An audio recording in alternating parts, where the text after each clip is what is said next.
Why, hello there. Blasphemous 2 is an action platformer, it's a Metroidvania, developed by the Game Kitchen and published by Team 17, set to launch on August 24th on Steam, PlayStation 5, and Xbox Series X and S. You play as the penitent one awoken from your death slumber after the events of Blasphemous 1 1,000 years ago, tasked by the Preceptor Annunciata to stop the birth of the child of the miracle that gestates in a heart in the sky over the city of the blessed name. Thanks to Team 17 and the Game Kitchen, I got to pay my penance early.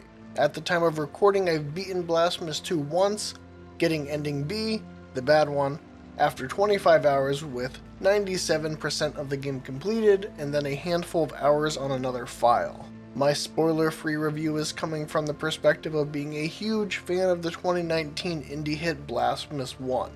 Which I consider to be one of my favorite games of all time due to its fun combat, excellent art direction, atmosphere, music, and heavy inspirations from Spanish folklore and regional Catholic traditions and iconography to create a novel-feeling game world and narrative. So how does Blasphemous 2 stack up? The Game Kitchen referred to Blasphemous 2 as Blasphemous with a budget, and I think that really shows. Everything about Blasphemous 2 feels bigger, from the gameplay to the design of the world to the story.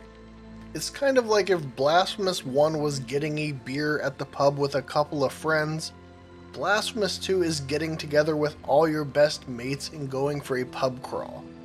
A touch of the intimacy and focus might be lost, but you're in good company and damn do you have some stories to tell. Like that old dude at the bar, messed up. The gameplay and systems are the most meaningful departures between Blasphemous 1 and 2, and I think the departures will be welcome to those that chafed against the rough edges of the platforming or yearned for a larger breadth of combat options with Blasphemous 1. You have 3 weapons in Blasphemous 2, which have fancy names, but I'm going to call them the War Censer, the Praying Blade, and the Rapier and Dagger. You choose one at the start but will acquire the other 2 in the opening hours, and you can freely swap between them with the press of the left bumper. The weapons are meaningfully different in how they perform, and each have their own skill tree that will further develop and differentiate between them. I chose War Censer as my starting weapon because I love myself a big bonk, and I found it viable and interesting enough to use pretty exclusively for my entire first playthrough. I did dip into the Praying Blade and the Rapier and Dagger, but each weapon has a robust set of moves and unique systems, and I wanted to focus on mastering the Censer. For those familiar with the sole weapon of Blasphemous 1, the legendary Mea Culpa, each weapon has a portion of the Mea Culpa's skills, as well as a host of new skills. The Censer, for instance, inherited charge attacks from the Mea Culpa. The skill tree, called Weapon Memories, then expands on this concept with different moves and abilities, as well as introducing a system unique to the Censer that uses Fervor, the mana of Blasphemous, to set the Censer on fire to deliver devastating fire attacks to enemies. New weapon memories are unlocked by spending a currency called Martyrdom Points, which are earned by killing enemies and performing execution moves. The Praying Blade inherits Mea Culpa's plunging attacks, the Rapier and Dagger gets the lunge attack, and they both inherit the parry and block, unlike the Censer, which instead opts to deal heavy blows to stun enemies. The Praying Blade and Rapier and Dagger also have their own unique systems for building more devastating attacks relating to their unique moves. It's really very cool, and I can see each weapon warranting its own playthrough to become proficient with it. And not only do the weapons beef up the combat options, but each weapon has a particular Metroidvania-style traversal skill associated with it. The War Censer rings bells to activate temporary platforms, the Praying Blade's plunging attack breaks certain walls, and attacking these mirrors with the Rapier and Dagger zips you through obstacles and up to otherwise unreachable locations.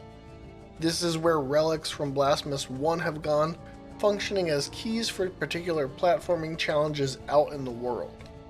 These abilities are used in really canny ways for platforming challenges that have you rapidly swapping between weapons to reach treasures and traverse the levels in a way that is more exciting than the relics ever were in Blasphemous 1, and are novel and interesting challenges even within the Metroidvania genre.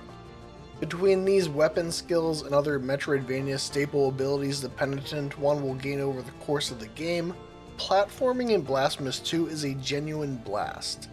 Don't expect masochistically difficult challenges along the lines of the Path of Pain and Hollow Knight, but nonetheless challenging and satisfying platforming puzzles to solve and then execute proficiently. Speaking of pain, I think some people will be happy to know that spikes and gravity are no longer instant kills in Blasphemous 2 and will just reset you with a chunk of health missing. Beyond your weapon, combat customization in Blasphemous 2 comes in the form of two kinds of magical prayers called verses and chants. Verses are weaker spells that cast quickly and cost less fervor to use, and chants are stronger spells that are slower to cast and cost more. These spells are generally different types of projectiles that will have different trajectories and deal either mythical, miasma, electric, or fire elemental damage. It feels like the total pool of prayers is roughly equivalent to that of Blasphemous 1, but choosing one verse and one chant to have equipped at a time adds a layer of choice and tactical decision making that is pretty satisfying. I did notice that there felt like less non-projectile prayers, and this is because many of these prayers became weapon skills or favors. Speaking of favors, further ways to customize the Penitent One come from the Altarpiece of Favors and the Rosary. Favors are statues the Penitent One can equip at the Sculptor to strengthen certain damage types and impart other unique passive abilities. These statues are grouped in pairs, and having a pair of statues from the same group gives an additional bonus called a resonance. There are 4 types of resonances, 3 of which boost the power of a particular weapon, and 1 that boosts the power of all elemental damage types. These resonances do suggest certain configurations to maximize the power of your main weapon, but there are less obvious synergies across statue types that are also worth considering. The Rosary, returning from Blasphemous 1, lets the player equip prayer beads that primarily raise resistances to certain types of damage, or a minor passive benefit. Like with weapons and prayers, Blasphemous 2 has further subdivided the prayer bead system from Blasphemous 1 into prayer beads and favors, overall expanding the level of choice and strategy involved in equipping the Penitent One. The end result is that there is more depth to building your Penitent One in Blasphemous 2, making your particular build feel more defined. Combined with more aggressive elemental weaknesses and resistances for both enemies and the Penitent One, there is a shift towards more strategic thinking involved before tackling a particular challenge or boss, whereas with Blasphemous 1 it felt mostly tactical. And there is still plenty of tactics to be found in Blasphemous 2 just as much as Blasphemous 1, I would say, but there's a greater reward for more strategic and long-term thinking before approaching a particular situation.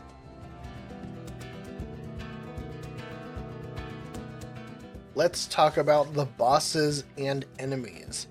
Once again, the art direction and Spanish inspirations make for some memorable foes in Blasphemous 2, and seeing what weirdos lurked around the corner was gratifying through the entirety of the game. The encounter design continues to be great, with some devious mix-up to test your skills and expanded movement options. For those eager to know, you can choose to display damage numbers, a health bar, or nothing for enemies in the settings, so it's truly your choice how you want to see or not see damage displayed. A handful of enemies return from Blasphemous 1, and they're fun to face off against using the expanded combat moves of Blasphemous 2. The bosses are the combat highlight, and as much as I liked them in Blasphemous 1, they are better than ever in the sequel. There are at least 10 bosses, and beyond the first boss, they are no joke. Each fight is dynamic, hectic, and satisfying to overcome. If I have one complaint about the combat, and ultimately it is a minor one, is that there are less unique enemy execution moves, with the Game Kitchen preferring to often use this animation with the rooted arm to pop enemies in gory glory. And I think it's reasonable why this is the case, with 3 times as many weapons making for many more animations per enemy, but it was still a tad disappointing to not get a fresh batch of brutal and unique executions that were such a highlight for me in the first game.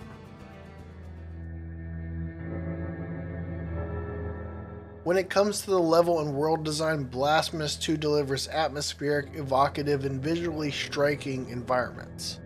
The world is well crafted, with the level of interconnectivity and secrets to hunt down that I want out of a Metroidvania. The levels are diverse in their environments, from cursed manors to glistening cathedrals to corrupted towns. Carlos Viola delivers in a big way with the music, with each area distinguished by its own moody and thematic track. Compared to the areas of Blasphemous 1, there's a certain amount of pathos and grandeur given to major destinations through cutscenes, scale, and music that only Mother of Mothers achieved in the first game, making the second pilgrimage feel more mythological in nature. However, what surprised me about the level design the most was just how good some of the gameplay concepts are. As previously discussed, the encounter design and platforming challenges are uniformly well done across the game, but some of the areas have particular complications or gimmicks that made unraveling them a joy, giving me that cherished eureka moment when I understood what was happening in a particular area.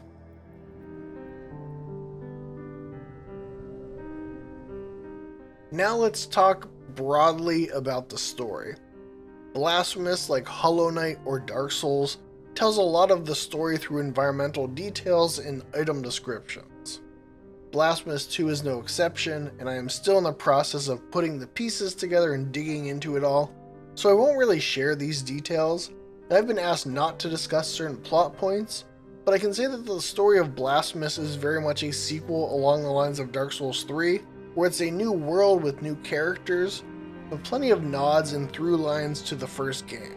While I don't think you need to play the first game beforehand to generally understand the story, some moments will not land with the intended gravity if you're not familiar with the events of Blasphemous 1. In general, the story also feels bigger and more mythical than Blasphemous 1, with the Penitent one as this legendary icon clashing with other larger-than-life figures in the Blasphemous universe.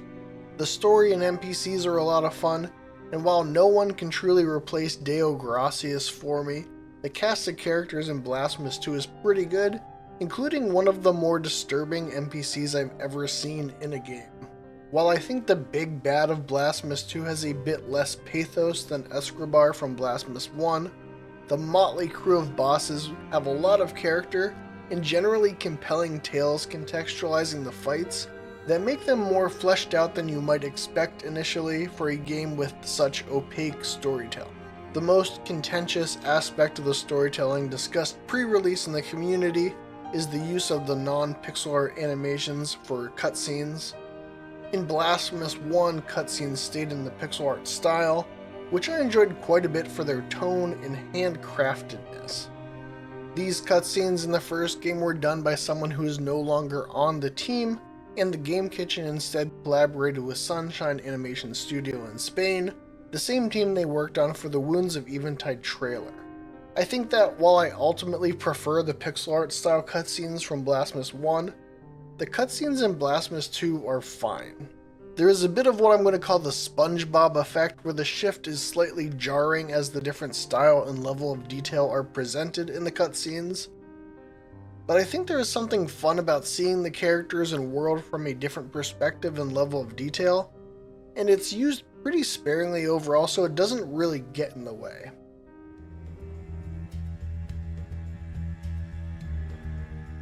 Before wrapping this up, I wanted to talk about a couple of miscellaneous thoughts and information I thought were worth mentioning.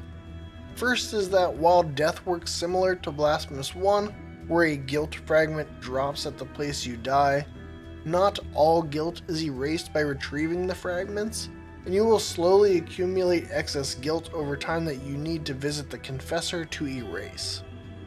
Next is that Blasphemous 2 doesn't feature New Game Plus or a boss rush mode at this time from what I could tell, which is fine by me as the game is not lacking in replayability, but I was a little surprised to see them missing. And those are my thoughts on Blasphemous 2, a game that manages to provide a fresh and expansive gameplay experience while still delivering the top-notch art direction and atmosphere that made the first game shine. So what do y'all think? If you have any questions I didn't address in the review, please leave a comment and I'll respond as best I can. I fully intend to get 100% in ending A, as well as another playthrough for each weapon.